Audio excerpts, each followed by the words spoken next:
panalangin para sa taon ng panalangin. Manalangin tayo.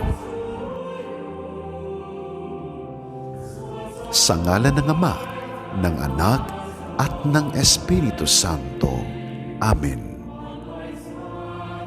Amang nasa langit, ang ipinagkaloob mo sa aming pananampalataya kay Hesukristo na iyong anak at aming kapatid, at ang ningas ng pagmamahal na pinag-alab sa aming mga puso ng Espiritu Santo ay gumising nawa sa aming pag-asang banal para sa pagdating ng iyong kaharian.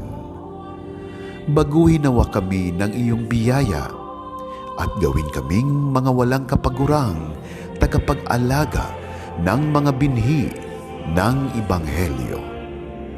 Ang mga binhiring nawang ito ang siyang magpabago sa kaibuturan ng sangkatauhan at santinakpan, sa katiyakang inaasahan ng bagong langit at bagong lupa, kung saan ang kapangyarihan ng kasamaan ay nag-api ng tuluyan at ang kaluwalhatian mo ay nagniningning ng lubusan.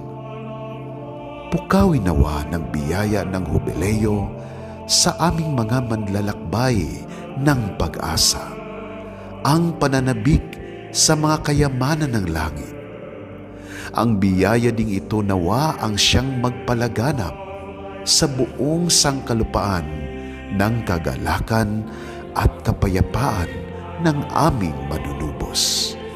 O aming Diyos, na ang kabanalan ay walang hanggan. Sa iyo ang kaluwalhatian at kapurihan magpakailanman. Amen. Sa ngalan ng Ama, ng Anak, at ng Espiritu Santo. Amen.